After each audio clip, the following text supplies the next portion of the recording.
We're here at Rawlings at the Lake Buena Vista factory stores. I'm here with Steve. What's up, guys? We're gonna talk a little baseball today. You want to go in? Let's go. All right. So today we're gonna talk about choosing the perfect bat for you, the size, the length, and we're gonna talk about from youth players all the way up to high school players. And do you have any tips for guys like how to pick the best bat? Because I know a lot of young guys struggle with this. They're not sure exactly what weight or length bat to use. Yeah, well, typically what you'll find with the younger players is the age almost goes in correlation with the size. So if they are 9 years old, they're swinging a 29-inch bat. If they're 8 years old, they're swinging a 28-inch bat, typically. Now, you might have a very tall child in which you might have to go up an inch. The old rule still does apply where you kind of go right below the belt line. That's a typical way of finding out if the length is okay. That does stop at about 11 or 12 years old, okay? Because typically at that point, they're getting a little too tall. Now, so that's what I would start. If my player is 9 years old, I'm going to start at a 29-inch, kind of get a feel for where it's sitting on the hip, and if that seems to be right, now I'm paying attention to the weight. At a younger player, typically the lighter the bat, the better, you know. But one way of doing kind of a test to find out if the weight is okay is if they hold it right at the end of the knob here, and they can hold it outright, come up, and come back controlled, then they should be able to handle the weight. If they have a little give, that's okay.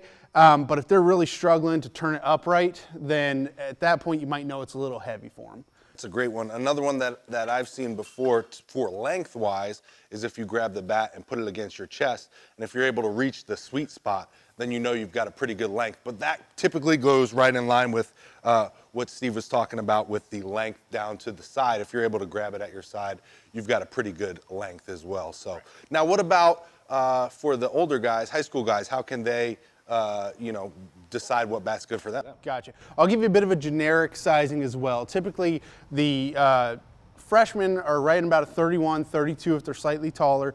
When they go to the junior, they're normally in the 32, 33 if they're slightly taller. Juniors are 33, 34, and seniors are mostly 34, but some still go to the 33 to have a little more control.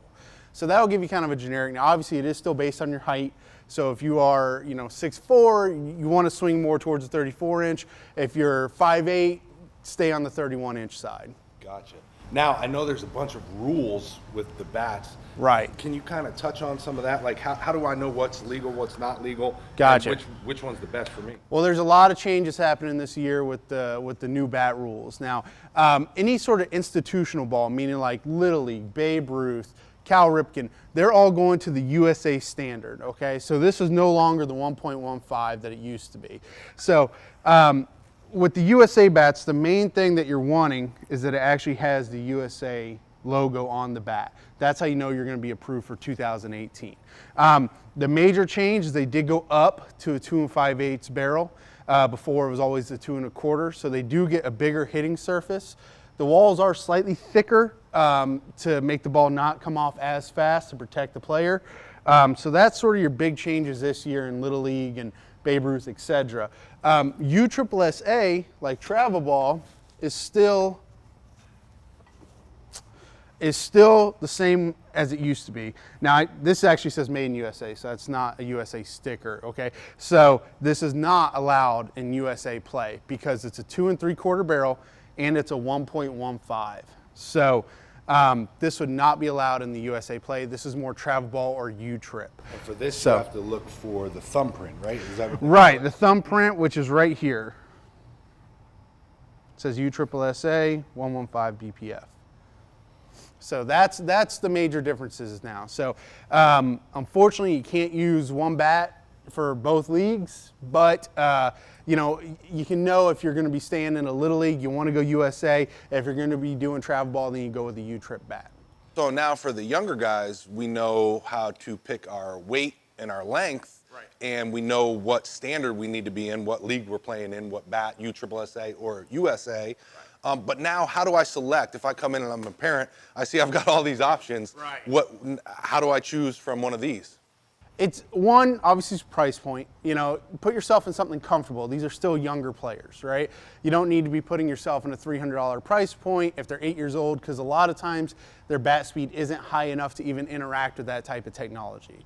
But if you do have a player that is, you know, excelling, has the bat speed, then it doesn't hurt to go to a higher price point, because then you're going to start seeing more trampoline effect, less vibration in the handle. So that's sort of the major factor is follow your price point. You know, if this is their first year playing ball, I would lean more towards something under the $100 price point.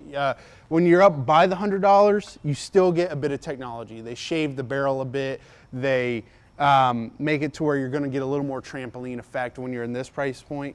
When you go up to something along these lines, you're dealing with two-piece composite bats where you get a lot of whip and a lot more distance. So that's sort of what I would do when I'm looking at picking out the right bat for a player, you know, price point wise. And then T-ball type players, at that age, I just find the bat they like the color. Like I find something that you know, again, that's the same thing with the size and weight. If they're 4 years old, they're going to a 24-inch bat. If they're 5 years old, 25, you know, et cetera. They're all going to be lighter weight because it's a T-ball player. The one thing to keep in mind, though, a lot of leagues, if the bat does say T-ball on the bat, they're not allowed to take it past a T-ball.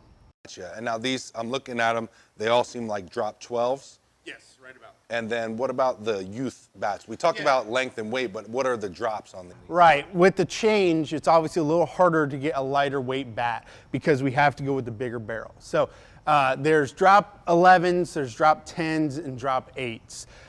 You're finding now that the big difference in price is when the bat gets lighter. You're actually going to start paying more for lighter bats because it's hard to get the bigger barrel at a lighter weight. Gotcha. So now we've got different drops in there. Right. So when a young player comes in, should they first pick the length or first pick the weight? I always go for length first because you're looking for a swing plane is my main thing. You know, weight, when you're younger, that will have to come, you know. Now they can start their swing earlier, they could choke up, etc. when it comes to weight, but you want to have the length right so they're covering the plate, getting the swing plane, etc. Gotcha, perfect. Now what about for high school guys, the wood bats? Can we talk about selecting a wood bat? So when it comes to ash, they actually, you know, it's a little bit lighter weight, it's got a little more flexibility, and when they break, they crack. You know, typically you see a splinter or something along those lines. When you go to maple, you're dealing with a much more denser bat, but it's also what the majority MLB players use because you do get a little more effect off the bat, a little more distance, it's a little more dense. Then the birch has the hardness of the maple, but the flexibility of the ash. So that's sort of the main differences in the wood. What I'd be paying attention to, if I'm a high school player, is the two different styles. If you're more of a heavier hitter for Rawlings, big stick has the weight more towards the end of the billet. So this is more, a big stick type bat is more of a bat that's designed for the 3, 4, 5 hitter. Somebody that's really trying to put the ball towards the fence, their job is to hit some distance. Now, if you are, my job is to get on base, I look at the velo. It's a more balanced billet, it's a lighter weight billet. This is something that's much more easier to control the bat. So that's some major factors I would look for in these wood bats. So when it comes to the wood bats, a big misconception is they say tight grain.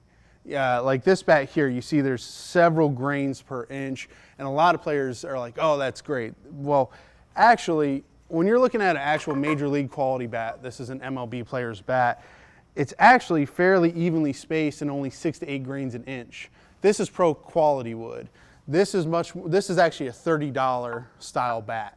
So now $30 isn't a bad bat, it's just something that won't last as long as this type of quality. So when you're looking for a really good pro wood, look for something that actually has, you know, 6 to 8 grains an inch. Yeah, and I believe the way I understand the rule, to even get it approved as a major league bat, it has to be in that grain count. Correct. To even become a piece of major league wood. Right. We just hear a lot of younger players mentioning, oh, tighter grain, tighter grain.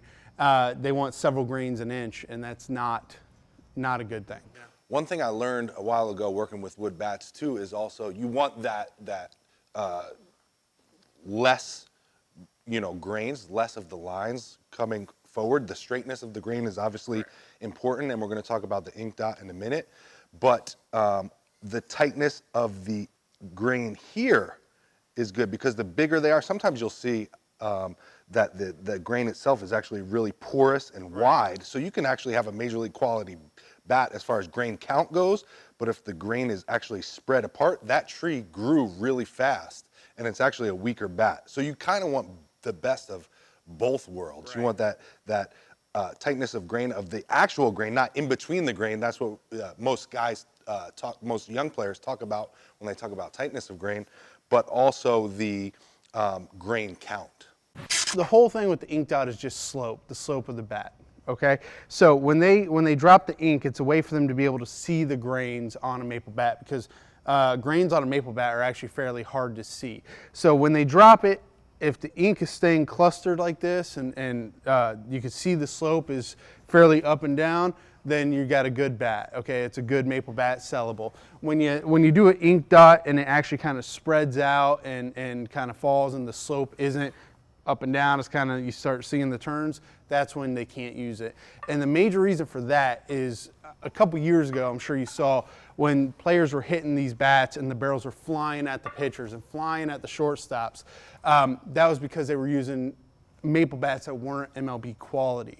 So by doing this, you'll notice, I mean, do they still break? Yes, but it is happening much less, less projectile type barrels. Now, someone coming into the store, they don't have to look at this and check. No. You're only selling. You got it. At this point, if it's got the ink dot and it's on the shelf, it means it's good enough to use. Gotcha. Now let's talk about we've been showing and talking about bigger wood bats. Do you sell any for younger players? When dealing with more of the youth barrel bats, you are going back to some 2 1/4 inch barrel wood bats. Okay, that is when you start getting to maybe drop 7.5, some drop 8s, even drop 5s. And the drop 5, like this particular one, goes up to about a 2.5 inch barrel. And these, when you get to this point, will actually be labeled the drop 5, drop 7.5s. Now, the one good thing about training with a wood bat is when you're dealing with a sweet spot on a wood bat, you're coming in about 1 inch, going about 4 to 5 inches here, and that's about all you have for a sweet spot on a wood bat. Whereas on an alloy bat, you know, you come in about 1 inch and you can literally come down to almost here to have a sweet spot. So when training with a wood bat, the best thing to do is come in 1 inch, and then you got about 4 to 5 inches, and that's your sweet spot of a wood bat, right? So when you're using a 2 1/4 wood bat, you got a smaller hitting surface. So when you start actually hitting well with a wood bat, the alloy bat just gives you a much bigger sweet spot, much bigger barrel to train with. You know, Mr. Romack of Kissimmee Sticks, he had one of my favorite sayings. He always used to say, aluminum makes good cans, wood makes good hitters. Yeah, that's nice. It's true, and just the way you It's explained true. it was perfect. And also, it's heavier than 100% heavy, right. Yeah, when it comes to wood, a lot of times, a lot of wood bats are 1 to 2 ounce drop. Unless it's actually labeled a drop 3 or drop 5, you can expect it to be 1 to 2 ounces off of your length. Now, for the youth wood bats, do they have to have a certain stamp to be played? For example, this one here, this does have the BPF 115 on it, but it's not typically required on a wood bat to have any type of stamping like that. But there are a lot of leagues that do not approve wood bats to play in them. Even though it's a lower standard, I think it's a protection type thing if the barrel does break off. On a wood bat, the best thing to do is the label is actually printed on the weakest grain of the bat. So if you face that towards your face, come back, and then you're swinging, you're going to be hitting your stronger grain. Next time you come up, face your label down, bring it back, and swing. Then you're using both sides of your bat. One other training tip I could suggest is if you come in the inch and go about 4 or 5 inches with blue painter's tape, it kind of is a hand-eye coordination type training drill to where when you're hitting the ball, you want to put the blue to the white, and it also kind of leaves marks as to where you're hitting on the barrel, and you get an idea of, you know, where you're actually placing the ball. So we talked about a lot so far, but we haven't talked about the high school guys or the older guys and using these bats. Can we talk a little bit about this? Sure. This is all bbcor, so we're dealing with high school certification, the .50. Now, pretty much when you're dealing with the high school bats, the price point is also an indication of the technology. When you're coming in, it's starting about $100. That's your typical entry-level bbcor. Still a good alloy bat. What you'll find is the price point's moving up. You start adding technology, adding thinner walls, more trampoline effect. In other words, just more pop. So the two biggest hitters for Rawlings is our Velo and our Quattro. The Velo is more of a balanced bat. So again, the swing speed on this one is slightly higher. It does feel good when you're swinging it. It's a nice level plane. A line drive type bat, more of a top of the lineup hitter, you know, something that you want to get on base, very easy to control. Composite end cap helps move the balance point further down the bat, gives you a little more control. Now we're talking about the Quattro. This is a 4-piece technology bat. You know, we have a composite shaft, we have your composite barrel, the connector here, and then we have a composite end cap, which actually extends into the barrel here. What that does is it actually helps pass the bbcor standard. With that second piece in there, it almost acts as a dampener to not allow the barrel to collapse in to where it won't pass the bbcor standard. But most players don't even get to that dampener, so you're actually getting a more trampoline effect without even interacting with that. So it's a way of meeting bbcor standards with still getting a lot of pop. So this is one of our best bats we've made in a long time. It definitely takes out a lot of the vibration, and we see a lot of distance out of this bat. There's still the 5150, which is your basic alloy here, but shaved down to where you're getting a good trampoline effect. A couple years ago, this was one of the top of the market bats. We've just come out with new technology that's trumped it a bit, but it's still one of our higher end bats. Really good, especially for the price point for something along these lines. So really at this age, this is where the technology really comes in. And if you're gonna go and put that extra investment in, at this age is where it's gonna come in. Right. A couple things. One, high school, you're obviously getting viewed more, you know, and the other thing is your bat speed is elevating to a point where you're gonna start actually interacting with these technologies. You're gonna start seeing the difference by hitting this bat to this bat to this bat. So when you're actually in a high school level, that's when I do suggest maybe upgrading the price points, because you're actually going to start seeing a difference. So if someone watching this sees one of these bats and they like them and they want to call the store and get one, what is the return policy, or how does that work in case they wanted to buy from you guys? Gotcha, like a warranty. What it would boil down to is all of our alloy bats do have a year warranty. So if you use it, for some reason it dents, cracks, breaks, or whatever, they do have a year to take care of that. When it comes to wood, more of the higher end does have 15-day, 90-day based on the quality, and it's labeled on the bat. More of the entry-level type bats and high school level bats, they don't carry warranty because unfortunately wood does break so often. Thank you so much for that great information. If they saw something here in the store that they liked, how could they get a hold of you? Oh, they can, if they want to call the store, we do phone orders. So if you give us a call, if you see something you like, you can order it right over the phone, and we can drop ship it to you for free. Anywhere in the U.S.? Anywhere in the continental U.S. Mention this video when you call in, and you're gonna get 10% off your order. Some exclusions may apply. Rawlings was nice enough to let me give away a Pro Preferred glove, brand new. All you have to do is leave a comment down below on this video or any of the other Rawlings videos that we shot, and let us know your favorite piece of Rawlings equipment. You also have to be subscribed to my YouTube channel with notifications on. This way you'll be notified when the other videos come up and when I post the video on July 4th of who's gonna win this bad boy. All comments are selected at random, so go get your comment in now. Good luck.